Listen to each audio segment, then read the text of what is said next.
Hello प्यारे बच्चों, सभी को मेरी तरफ से हमेशा की तरह जय श्री कृष्ण, राधे राधे।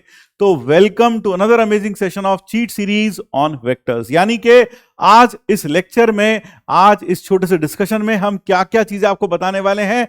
हम आपको बताने वाले हैं वेक्टर्स में ऐसी कौन कौन से टॉपिक्स हैं जो पढ़ने बेहद जरूरी हैं, जो आपको पढ़ के जाने ही जाने हैं, और साथ साथ जेईई मेंस ने इसमें क्या क्या काटापीटी मचाई है, यानी ऐसे कौन से टॉपिक्स हैं जो अब सिलेबस का पार्ट नहीं है। और साथ साथ बात करेंगे हम लेटेस्ट ट्रेंड्स की। तो चलिए आइए बिना वक्त गवाए शुरुआत करते हैं। सबसे पहले अगर मैं सिलेबस कंपेरिजन करूं 2023 और 2024 का, यानी कि इस साल जो सिलेबस है जो पिछले साल सिलेबस था, दोनों कंपेरिजन किया जाए तो आपको यह दोनों सेम ही दिखाई देंगे, सिवाय इन टॉपिक्स के। Scalar and vector triple product of vectors has been excluded from the syllabus in 2020-24। यानी कि स्केलर ट्रिपल प्रोडक्ट और उसकी सारी प्रॉपर्टीज वह हटा दी गई हैं, वेक्टर ट्रिपल प्रोडक्ट भी हटा दिया गया है। तो ये दोनों के दोनों ट्रिपल प्रोडक्ट्स अब जेईई मेंस के सिलेबस का हिस्सा नहीं है। देखा जाए तो अब वेक्टर्स का मेनली जो हिस्सा बचा है वो है अलजेब्रा ऑफ वेक्टर्स, यानी एडिशन ऑफ वेक्टर्स। दूसरा सेक्शन फॉर्मूला जो ऑफ वेक्टर्स, वो आप कह सकते हैं।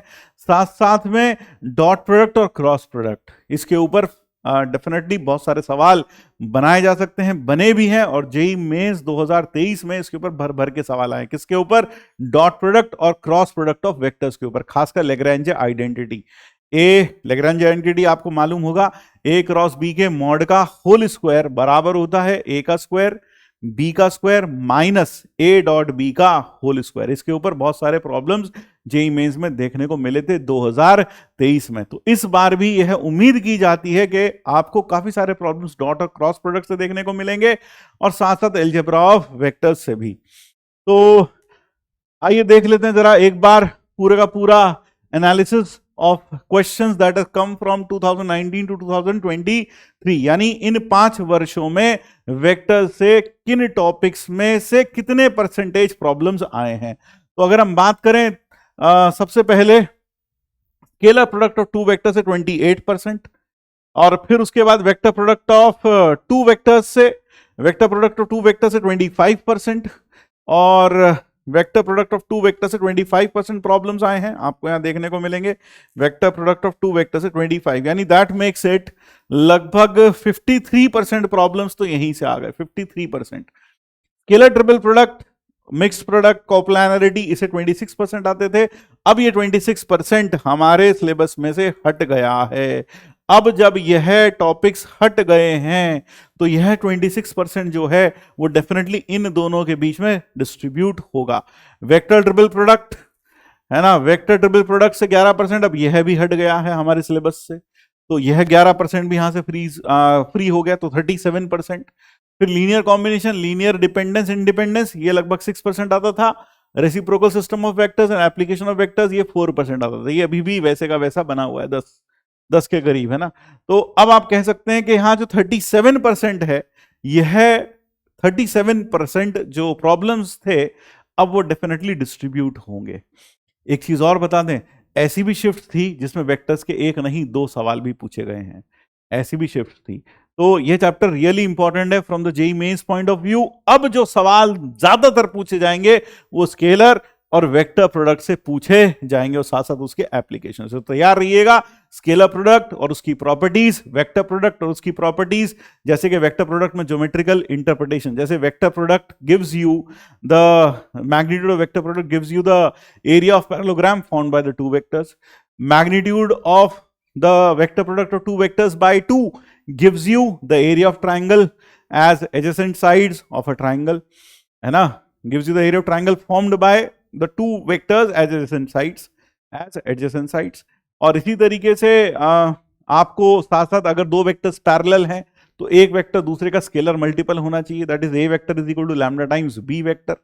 फिर एक वेक्टर का दूसरे पर प्रोजेक्शन, है ना, प्रोजेक्शन का length, projection vector component of a vector along a given vector and perpendicular to given vector. ये सारे टॉपिक्स आपको बहुत अच्छे से पढ़े होने चाहिए। तो मैंने आपको सारे टॉपिक्स यहां बता दिए, एक बार समराइज कर दें कि क्या क्या करना है। अलजेब्रा ऑफ वेक्टर्स करना है, dot product cross product of vectors करना है। जब मैंने डॉट और क्रॉस लिख दिया तो जो जो टॉपिक्स मैंने आपको बताए जरूर से पढ़िएगा, खासकर लैग्रेंज आइडेंटिटी जरूर से अच्छे से देखिए के जाइएगा, projection of A vector on B vector, ये सब देख के जाइएगा।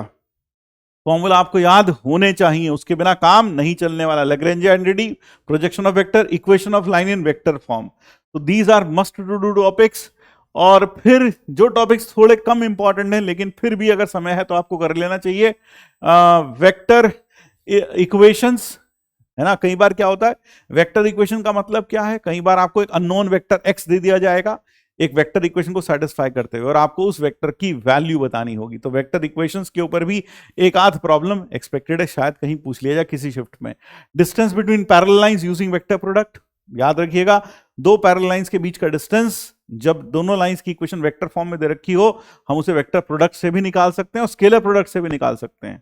तो वह आप फाइंड आउट करने की कोशिश करिएगा। इसके ऊपर भी सवाल अब आ सकता है, क्योंकि एसटीपी और यानी स्केलर ट्रिपल प्रोडक्ट और वेक्टर ट्रिपल प्रोडक्ट की जो कमी है वो यहीं कहीं से पूरी होने वाली है। Distance of a point from a line, जो कि हम स्केलर प्रोडक्ट से फाइंड करते हैं मेनली, या फिर क्रॉस प्रोडक्ट से भी फाइंड करते हैं। तो ये चीजें हमें पता होनी चाहिए। जो स्किप करने हैं वेक्टर ट्रिपल प्रोडक्ट और स्केलर ट्रिपल प्रोडक्ट को स्किप करना है। बात करते हैं लेटेस्ट ट्रेंड्स की, तो problem based on dot and cross product and Lagrange identity बहुत सारी पूछी गई हैं। सच मानिए 2023 में बहुत सारी प्रॉब्लम्स यहां आपको देखने को मिलेंगी। जैसे उदाहरण के तौर पर मैंने यहां दो सवाल रखे हैं जिनके आंसर्स भी मैंने आपको दिए हैं। नीचे कमेंट बॉक्स में मुझे जरूर बताइएगा कि इन दो प्रॉब्लम्स में से आप कितने प्रॉब्लम्स ढंग से कर पाए। अगर मैं इन दोनों को 4-4 मार्क्स दे दूं तो 8 में से आपका क्या स्कोर आया। अभी इसके बाद एक और स्लाइड है जिसमें हम आपको बता रहे हैं प्रोजेक्शन ऑफ वेक्टर और अनदर वेक्टर। इसके ऊपर भी बहुत सवाल आए हैं। एक ये एग्जाम्पल के लिए दो दिए हैं मैंने आपको। बेस्ट प्रॉब्लम्स जो हमें लगे वो हमने आपके सामने यहां रख रखे हैं। तो कुल मिलाकर हो गए 4 सवाल, दैट मेक्स इट 16, यानी 16 में से आपको अपना स्कोर मुझे बताना है कि आपका स्कोर कितना आया है। और अब बारी है आज के स्पेशल सवाल की। ये रहा आज का स्पेशल सवाल जो देखने लायक है, कुछ ना कुछ डेफिनेटली आपको सिखा के जाएगा, बता के जाएगा। A vector A is rotated through a right angle passing through Y axis on its way, यानी कि इस वेक्टर को हमने 90 डिग्री रोटेट किया और 90 डिग्री रोटेट किया, रोटेट करने पर ये वाई एक्सिस से होते हुए गुजरा, रिजल्टिंग इन वेक्टर बी। यानी कहने का मतलब है यहां पर अगर हम इसके डायग्राम पर बात करें तो उसका डायग्राम कुछ ऐसा बनेगा कि we will have a vector, this is Y axis, ये है हमारी वाई एक्सिस, तो this is our Y axis and this is the vector, this is the vector, this is the vector and this has been rotated by an angle of 90 degree to get B. So this vector is A. This has been rotated by an angle of 90 degree to get vector B. To get vector B. And ये कह रखा है फिर हमें हमें 3A plus root 2B का projection बताना है C वेक्टर पर। तो पहले B वेक्टर निकालना पड़ेगा। अब आप देखें B वेक्टर और ये इसके अलावा होगा J cap unit vector. B vector lies in plane of, lies in plane of, किसके प्लेन में लाई करता है, lies in plane of J cap and A vector. तो this implies by theorem in plane, by theorem in plane I can, इसको करने का एक vector triple product से भी बहुत आसान सा तरीका होता है, लेकिन वेक्टर ट्रिपल प्रोडक्ट अब हटा दिया गया तो अब हम उसको यूज नहीं कर रहे हैं, उससे ये खटाक से हो जाता है आराम से। By theorem B vector is equal to X A plus Y J, X A plus Y J, ये लिख लेते हैं, या lambda A plus mu times A, ऐसे लिख लो, lambda A plus mu times J cap. अब ए डॉट बी, इसका पूरे का डॉट कर दो, dot with A, dot with A vector. तो जैसे मैंने ए से डॉट किया, ये हो गया A dot B is equal to lambda times magnitude of A का square plus mu times A dot J, A dot J cap. A dot B is 0, magnitude of A will be 4, 5 and 1, 6, तो ये हो गया 6 lambda plus mu times 2, क्योंकि दोनों का dot करोगे तो 2 आएगा, तो यहां से nu is equal to -3 lambda. तो मैं कह सकता हूं B vector is lambda times A vector -3 times J vector, lambda times 3 times J vector into lambda, 3 lambda times J rather, 3 lambda times j. So this can be written as lambda common minus I plus 2j plus k or minus 3j. So this becomes lambda times minus I minus j plus k.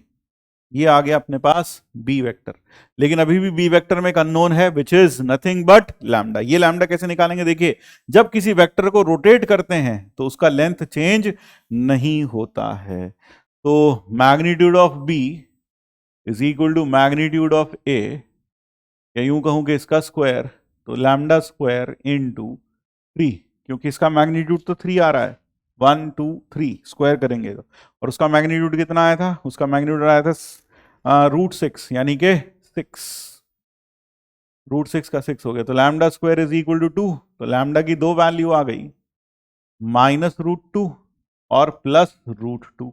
इसका मतलब B vector हो गया √2, एक बार तो -√2 minus आई minus जे plus के, या फिर B vector हो गया √2 माइनस आई माइनस जे प्लस के, माइनस आई माइनस जे प्लस के, ठीक है। तो बी वेक्टर हो जाएगा अपने पास √2i प्लस √2j और प्लस नहीं -√2 के, ये हो गया।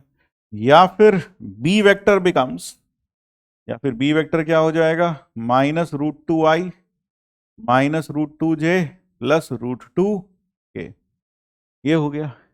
अब जरा यहां पर देखने वाली बात यह है कि जब आपने ए वेक्टर को रोटेट किया, किसके अबाउट? वाई एक्सिस के about, so you have rotated the vector about Y axis, तो वाई एक्सिस के अबाउट रोटेट किया, यानी वाई एक्सिस से पास होता हुआ गया जब वो, और जब वो वाई एक्सिस से पास होता हुआ गया, when it passes through Y axis, तो क्या होगा? ये एंगल एक्यूट है, ए डॉट जे करके देखो, पॉजिटिव नंबर आ रहा है तो एक्यूट है, तो ये एंगल भी एक्यूट होगा, तो B should make an acute angle with Y axis, क्योंकि 90 डिग्री, अगर ये एक्यूट एंगल है, मान लो ये एंगल 30 डिग्री है, तो ये 60 ही तो बचेगा, यानी 90 से छोटा ही बचेगा, तो B dot J should be positive, clearly B dot J should be positive, B dot J positive होना चाहिए, तो इसलिए यह आंसर नहीं हो सकता। तो बी वेक्टर इसलिए हम कह सकते हैं, दिस इंप्लाइज बी वेक्टर अपने पास हो गया √2i plus √2j minus √2k, so this becomes B vector. अब हमें 3a plus √2b, 3a plus √2b will be equal to 3 times -i plus 2j plus k plus √2 times -i plus 2j plus k plus √2 times √2i plus √2j minus √2k, ये बन गया minus का 3i plus का 6j plus का k 3k और plus का 2i plus का 2j minus का 2k, so this becomes -i plus 8j और प्लस k। अब इसका प्रोजेक्शन हमें निकालना है, मान लो मैं इसको कह दूं सी वेक्टर या डी वेक्टर कह देता हूं, सी वेक्टर हमें दे रखा है, तो projection of D, projection of D vector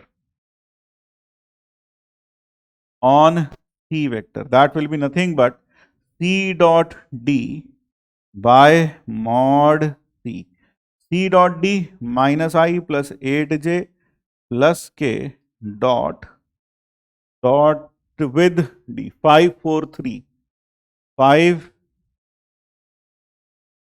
4 3 3k divided by under root of 25 plus 16 plus 9. So that is -5 plus 32 plus 3 divided by 5 root 2 और यह हो गया 29 24 20 35 30 36 by root 2 6 by root 2 is the projection 6 by root 2 को अगर हम लिखें ऊपर नीचे रूट 2 से मल्टीप्लाई कर दें रैशनलाइज कर दें root 2 by root 2 that makes it 3 root 2 3 root 2 is the projection. Therefore, the correct answer is Delhi. So that was an amazing problem. इसमें आपने देखा दो चीजें यूज हुई हैं, एक तो रोटेशन से वेक्टर की लेंथ चेंज नहीं होती, दूसरा कोप्लानैरिटी यूज हुई है, थ्योरम इन प्लेन यूज हुई है, जहां पर हम ये वेक्टर और ये वेक्टर और ये वेक्टर, यहां हमने कौन सी थ्योरम यूज की? By theorem in plane. We have used theorem in plane. So we have used the theorem in plane which says अगर तीन वेक्टर्स एक ही प्लेन में हैं, यानी अगर यूं कहूं कि अगर दो vectors non zero non coplanar हैं, तो कोई भी वेक्टर जो उनके प्लेन में होगा उन दोनों का लीनियर कॉम्बिनेशन लिखा जा सकता है. So if any vector is coplanar with two non-zero non-collinear vector, then this vector can be written as their linear combination. That was theorem in plane. तो ये था आज का स्पेशल सवाल, देखने लायक सवाल. बस इतना ही, मिलते हैं अगले चैप्टर की एनालिसिस के साथ. तब तक के लिए जय श्री कृष्ण, राधे राधे.